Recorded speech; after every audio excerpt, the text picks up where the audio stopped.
Coba maju-maju ayo. Ayo seperti tadi duduknya.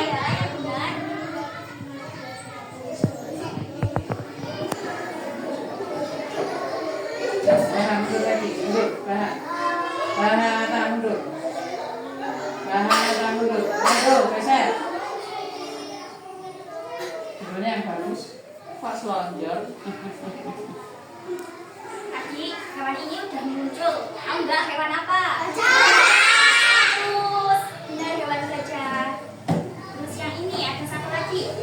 Coba tebak. Pintar, semut. Nah, di sini kakak mau mendongeng tentang kisah si gajah dan si semut. Judulnya adalah Gagah si gajah yang sombong dan Muti si semut yang baik hati. Ini namanya tadi siapa? Gajah. Gajah di sini tokohnya dinamakan Gagah. Namanya Gagah, yang ini namanya Muti, semut yang baik hati. Di sebuah hutan yang lebat, hiduplah seorang gajah yang sangat kuat. Namanya Gagah. Tadi siapa namanya? Gagah. Nah, Gagah itu tubuhnya besar banget, sampai dia itu ditakutin sama seluruh penghuni hutan. Kalau Gagah berjalan, seluruh tanah di hutan itu bergetar. Bung, bung, bung, seperti itu. Terus si Muti karena kecil, ya kan rumahnya kecil, rumahnya bergetar setiap kali si Gagah ini berjalan. Nah, suatu hari Gagah berjalan-jalan di sekitar rumahnya Muti si semut ini. Nah, dia berjalan dengan pijakannya yang keras, rumahnya Muti ini bergetar. Kemudian Muti merasa takut rumahnya nanti ambruk. Tapi kalau ambruk mau tinggal di mana? Akhirnya Muti ini keluar menemui si Gagah. Kemudian Muti berbicara pada Gagah. Wan Gagah, bisakah kamu berjalan hati-hati? Rumahku mau ambruk loh gara-gara pijakanmu tadi. Kemudian Gagah malah mengejek si Muti. Hahaha, ini salahmu sendiri Muti. Tubuhmu kecil sekali, lemah. Makanya kamu jadi hewan yang besar seperti itu. Seperti itu, Gagah malah mengejek Muti. Supaya membantu Muti atau berjalan hati-hati, si Gagah malah mengejek. Jangan gitu ya, adik-adik. Jadi nggak boleh mengejek. Nggak boleh apa? Mengejek. Kita. Nah, kemudian si Muti merasa sedih karena setiap kali Gagah lewat, rumahnya bergetar seperti mau ambruk tadi. Kemudian Muti sedih dan mendatangi Pak Kancil. Kakak nggak punya gambarnya Pak Kancil, jadi misalnya ini Pak Kancil seperti ini. Pak Kancil, bagaimana ini? Gagah setiap kali lewat depan rumahku bergetar mau ambruk. Kemudian si Pak Kancil ini berbicara kepada Muti. Muti, harusnya Pak Gagah tadi diberi pelajaran saja. Sekali-kali hewan yang seperti itu harus diberi pelajaran. Kemudian Pak Kancil memberi saran kepada Muti.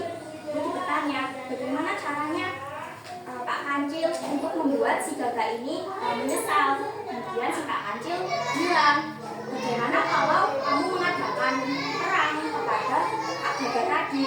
Loh, kan si Muti hewan kecil ya, mana mungkin menang melawan si Gagah, ya enggak? Menurut kalian, kalau Gagah sama Muti perang, siapa yang menang? Gagah. Tapi di cerita ini nanti lain. Nah, tadi kan si Muti nggak mau menuruti perintahnya Pak Kancil. Loh, gimana Pak Kancil? Kan aku kecil, mana mungkin aku bisa menang melawan Gagah tadi. Kemudian Pak Kancil membisikkan pada Muti. Bisik-bisik, terus akhirnya si Muti setuju. Nah, ada rencana ternyata.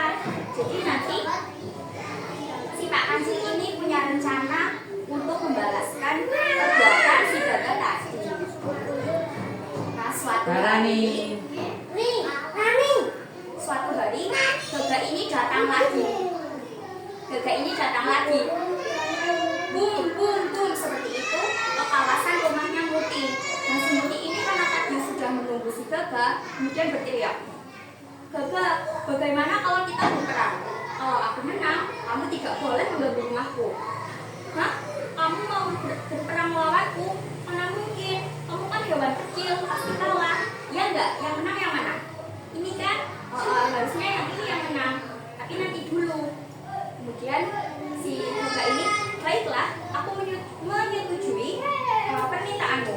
Besok pagi-pagi aku akan kesini lagi, kita akan berperang. Kamu boleh membawa ratusan temanmu, aku sendirian. Aku pasti menang, seperti itu. Jadi si gagak ini percaya diri sekali kalau dia bakalan menang, teman-teman. Kemudian si Muti ini pergi. Ya, kemudian keesokan harinya, si Muti ini membawa teman-temannya, banyak banget semut. Sudah menunggu gagak. Dia mau berperang melawan gagak tadi. Kemudian setelah ditunggu lama, gagak datang. Bum bum bum. Tanah di hutan bergetar lagi. Langkahnya sengaja dibuat-buat biar rumahnya Muti ambruk. Tapi kemudian Muti tidak gentar. Si gajah ini, si gagak sengaja getar-getarkan tanah getar lagi. Si Muti dan teman-temannya sempat ambruk, sempat bergetar. Kemudian si gagak ini malah semakin mengejek. Hahaha, Muti semut kecil, pijakanku saja kamu kalah, kamu ambruk, kamu berperang melawanku. Mana mungkin kamu menang?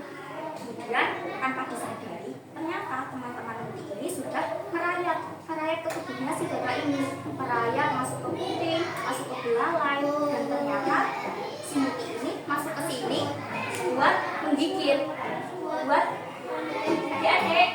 Nah tadi si semut ini menggigit telinga dan belalainya gajah. Tahu apa yang terjadi?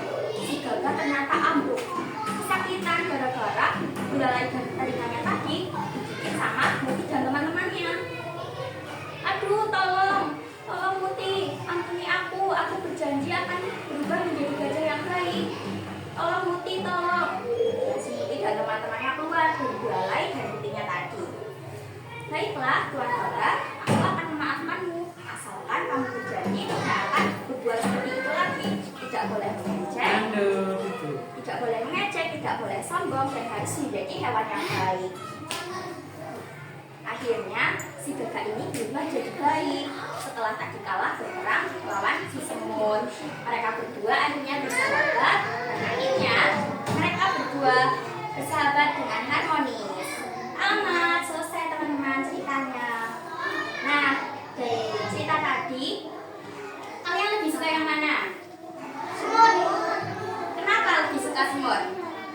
Benar, baik. Terus tidak sombong. Baik lagi dan tidak sombong. Nah, yang nggak boleh ditiru dari sifatnya gagak-gajah sombong ini apa? Satu, sombong. Yang kedua, ngecek. Benar, mengecek. Benar, nakal, pintar. Kemudian yang bagus. Jangan ditiru ya tadi sifatnya gagak ini. Tirulah sifat semut yang mau berteman dengan siapapun dan tidak mengecek kepada sesamanya. Oke, sudah selesai ceritanya. Tepuk tangan.